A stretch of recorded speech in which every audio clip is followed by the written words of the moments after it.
दास जी पद गाते थे, गोसाई जी श्रृंगार करते थे ठाकुर जी का, गोविंद दास जी पीछे खड़े खड़े पद गाते थे। तो जैसे ही गोसाई जी श्रृंगार करते करते थोड़ा श्रृंगार लेने के लिए नेक दूर जाते, ठाकुर जी ऐसे खड़े खड़े नीचे से एक मोती उठाते, मोती उठा के ये मारते टक्के गोविंद दास के सिर पे। और जैसे ही गोविंद दास के सिर पे लगती, गोविंद दास कहते माने ना दारी की तो बताऊं, रुक जा। जैसे ही वो मोती लेकर के वापस गोविंद दास मारते, तब तक गोसाई जी वापस आ जाते। और गोसाई जी के आते ही वो मोती ठाकुर जी की जगह गोसाई जी में जाके लग जाता। गोसाई जी कहते हे गोविंदा, तो ठाकुर जी को मोती मार रहा है।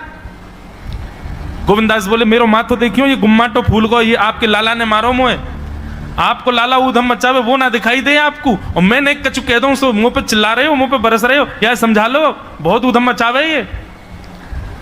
ऐसी लीला करते। गोसाई जी के नेत्रों में आंसू आ जाते, बोले गोविंदा तू कितनो भाग्यशाली, तेरे संग ठाकुर जी लीला करें।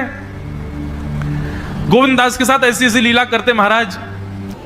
तो दोपहर के समय जैसे मंदिर बंद होते, ठाकुर जी महाराज फेंटा कस के आ जाते, ए गोविंदा चल खेलवे चल रहे हैं। ठाकुर जी गोविंद दास के संग खेलने जाते। एक दिन ठाकुर जी बोले गोविंदा तू घोड़ा बन जा, मैं तेरे ऊपर बैठ के डोलूंगा। गोविंद दास जी घोड़ा बन गए। घोड़ा बन के ठाकुर जी ऊपर बैठ गए, और गोविंद दास की दो पौनी बना दी ऐसी, और दो पौनी इनको ऐसे पकड़ पकड़ के ठाकुर जी चला रहे हैं। और ठाकुर जी तो खेले भैया, कछु भी कर सकें। गोविंद दास के ऊपर बैठ गए और उसको चलाने लगे। अब चलते चलते गोविंद दास रुक गए, और ठाकुर जी बोले ए गोविंदा चल, ए मेरे घोड़ा चल। गोविंद दास जी बोले जय जय जय जय, नेक उतर जाओ। ठाकुर जी बोले काय को?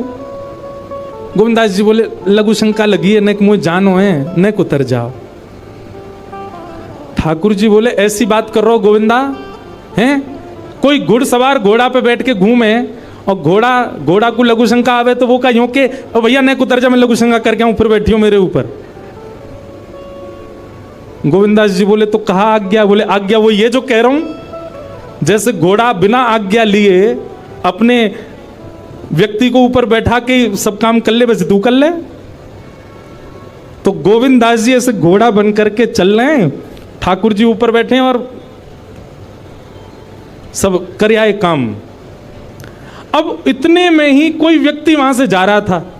अब उस व्यक्ति को ठाकुर जी नहीं दिख रहे हैं, उसको गोविंद दास चलते चलते दिख रहे हैं। उसने जब देखा, अरे राम राम राम राम जी, गोविंद दास जी क्या महाराज? किसी व्यक्ति ने गोविंद दास जी को ऐसे देख लिया, ओहो जी तो ऐसे ही डोल रहा है और चलते फिरते ही कर रहा है। गोसाई जी से जाकर के शिकायत कर दी, और गोसाई जी से कही, बोले गोसाई जी आपने गोविंद दास को बहुत सिर पर चढ़ा लिया आज।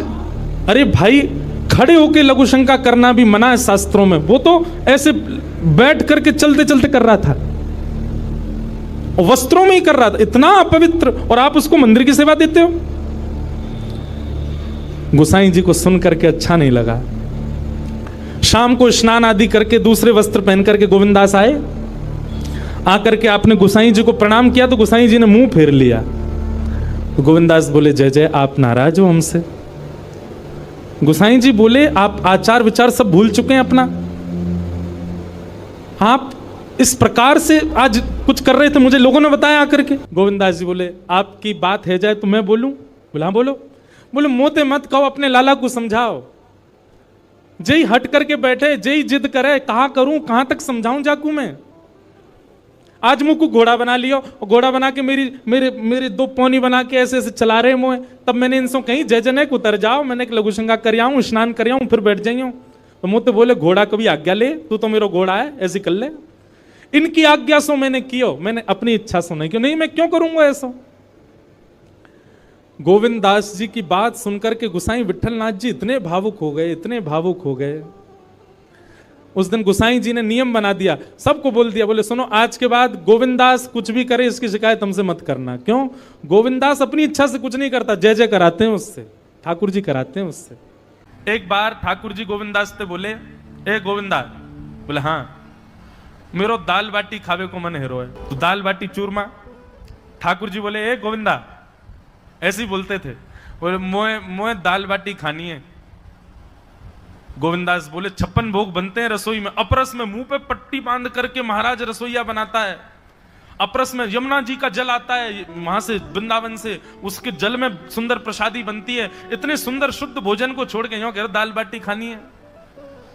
ठीक है मैं आज बोल दूंगा रसोई घर में बनवा देता हूं। बोले ना रसोई की ना खानी तो। बोले तेरी कदम खंडी में आऊंगा।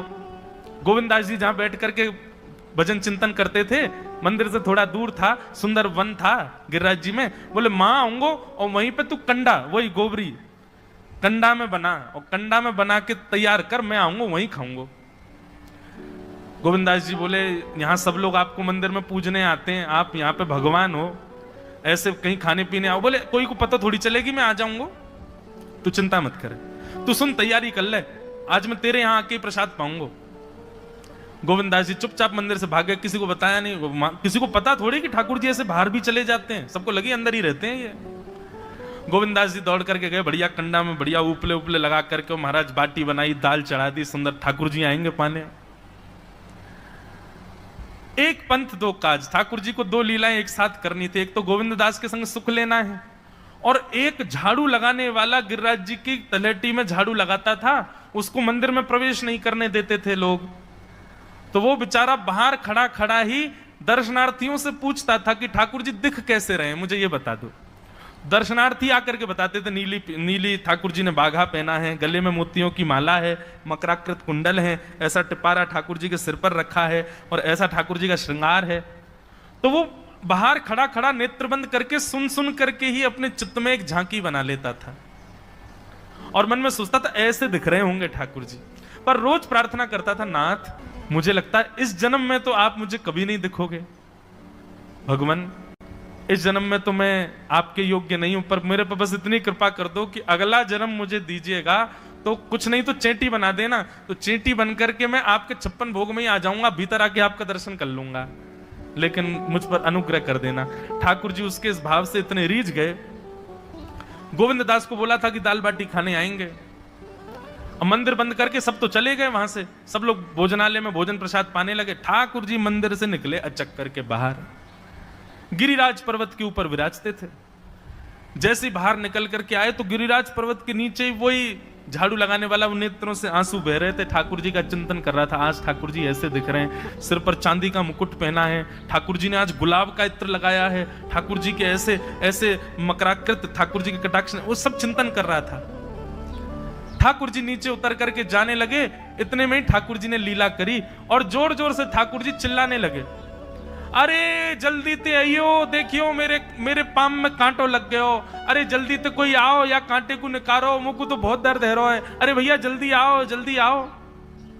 अब ये स्वर जैसे ही सुना उस झाड़ू लगाने वाले ने, उसके नेत्र खुल गए, उसने देखा, बोले कि ये स्वर कहां से आ रहा है। उसने जैसे नेत्र उठा करके ऊपर देखा, तियों की माला पहनी है, मकराकृत कुंडल पहना है, चांदी का मुकुट चमक रहा है मस्तिष्क पर, ठाकुर जी के केश घुंघराले लहरा रहे हैं, और ठाकुर जी अपना एक पाम हाथ में पकड़ करके और एक पैर पर लंगड़ी जैसे खेलते हैं, ऐसे ठाकुर जी कूद रहे हैं यहां से वहां। नीचे से झाड़ू लगाने वाले लगे, अरे ऐसा पुरुष तो मैंने जीवन में कभी नहीं देखा, ये कैसा पुरुष है।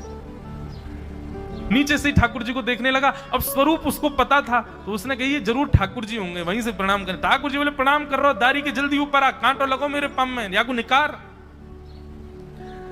बोलने लगा, बोले मैं ऊपर नहीं आ सकता, गुसाई जी मारेंगे, सब लोग डांटेंगे मुझे। अरे नहीं गुसाई जी ऐसा कुछ ना कहें, ये सब तो बाहर के लोगों ने नियम बना दिए, मैं तो सबसे मिलूं, तू आजा जल्दी ऊपर। जैसे ही ऊपर गया, ज्यों ज्यों ठाकुर जी के समीप जाए त्यों त्यों उसके नेत्र सजल होते जाएं। ठाकुर जी के बिल्कुल समीप पहुंच गया। भगवान बोले देख काई को रो भैया, जल्दी कर, मेरे पाम में कांटो लगो या को निकार।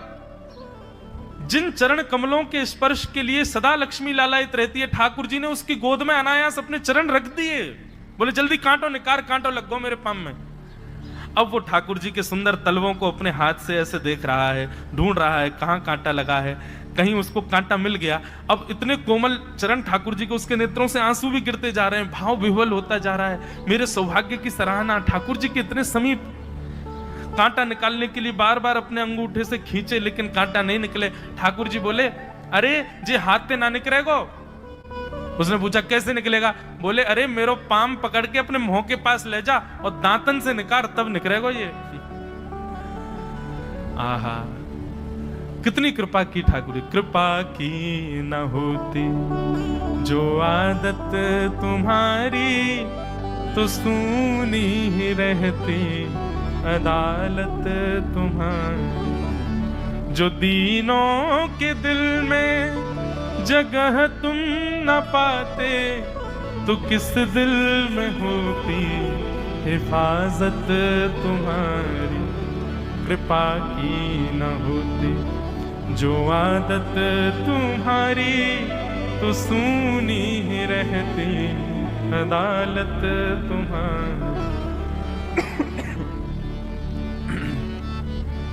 कितनी कृपा। उसने कांटा निकाला मुख से। ठाकुर जी बोले अब चल, मुंह से चलो ना जा रहा। गोविंद दास ने अपनी कदम खंडी में दाल बाटी बनाई है, मुंह ले चल वहां पे। बोला कैसे लेके चलूं? बोले तेरे कंधान पे बैठ जाऊंगा मैं। और ठाकुर जी ने अपने दोनों पांव ऐसे लटका लिए उसके यहाँ पे और सिर पकड़ करके उसके ऊपर ही बैठ गए। बोले चल ले चल मुंह को। वो तो महाराज बेहोशी सी हो रही है, उसको विश्वास ही नहीं हो रहा ठाकुर जी मेरे संग इतनी बड़ी लीला कर रहे हैं। गोविंददास की कदम खंडी में पहुंचने से पहले उस बालक ने ठाकुर जी गोविंददास जी मुझे बहुत मारेंगे, अगर उनको पता चल गई मैंने आपको छू लिया है तो मुझे बहुत डांटेंगे। आप एक काम करो, अब यहां से आप पैदल चले जाओ, मैं यहीं खड़ा हूं। ठाकुर जी बोले यहीं खड़ो रही हो, तेरे काजी दाल बाटी लेके आऊंगा मैं। ठाकुर जी पहुंच गए गोविंददास के पास। आहा, जो ठाकुर जी अचल दिखते हैं सबको मंदिर में, वो सचल दिखते हैं गोविंददास को। कितनी बड़ी कृपा। गोविंददास के यहाँ ठाकुर जी पहुंच गए और पहुंच करके ठाकुर जी बोले चल गोविंदा जल्दी खवा, मुझको तो बहुत जोर की भूख लगी है। गोविंददास बोले हाँ हाँ बिराजो। सुंदर व्यवस्था कर दी। ठाकुर जी बैठ गए और बैठ करके सामने पत्तल पर महाराज बाटी रखी, दाल रखी, चूरमा रखी, चटनी रखी, सब बढ़िया सुंदर सजा दी। अब ठाकुर जी पा रहे हैं, प्रेम से पाते जा रहे हैं और पाते पाते बीच में कहे और ला, और जल्दी ला, भूख लग रही है मुझको। गोविंददास बोले पहले इनको तो खा लो। अरे ना तू जाने ना है मंदिर में मेरे भूखे से लगे, थाली में 2 रोटी और ये सब्जी, इनते मेरा पेट थोड़ी भरा है। मेरे सामने तो सबरी सामग्री धर दो, मेरा जो मन होगा मैं उठा उठा के पाते जाऊंगा।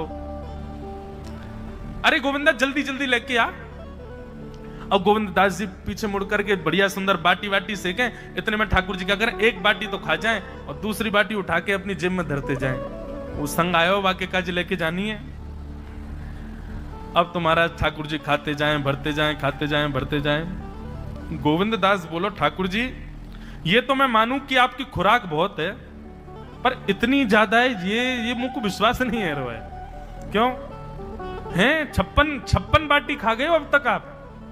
अरे कोई तुकना है, पेट है कि समुद्र है, कुआ है, कहा है आपको? ठाकुर जी बोले अच्छा दारी के ऐसे बोले, चलो जाऊंगा मैं। अरे नहीं जय आप तो पाओ। ठाकुर जी तो जेब में भरते जा रहे थे।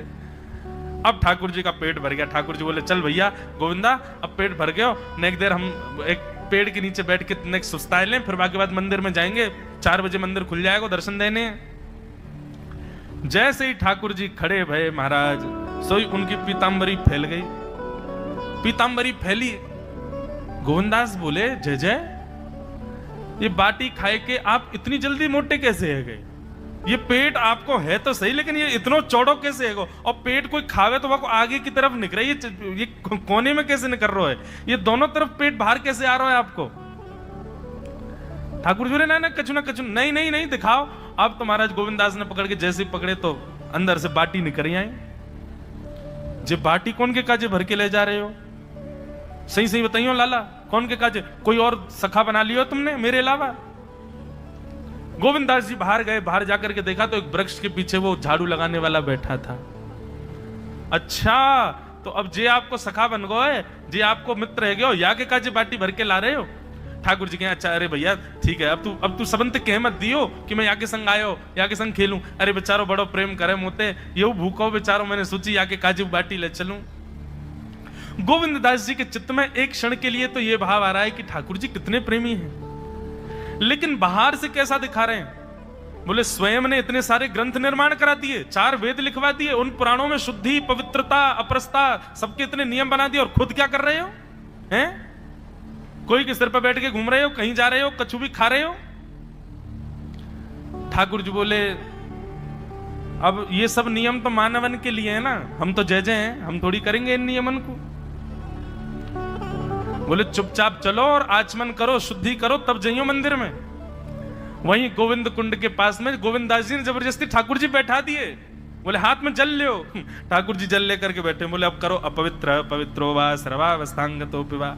ठाकुर जी आचमन कर रहे हैं, अपनी पवित्र कर रहे हैं ऊपर से लेकर नीचे तक।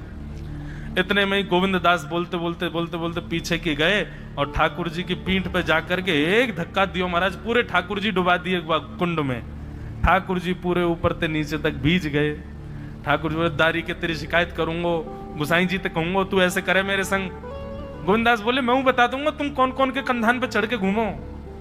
हाँ मंदिर के लिए इतना नियम बना रखो है, नहा के आओ, धो के आओ, हाथ पांव खासा करके आओ, और कुछ अपवित्र वस्तु मत छीलेना, अपरस में रहना, गीला वस्त्र तन पे होना चाहिए। आपकी सेवा के लिए इतने नियम और खुद क्या कर रहे हो।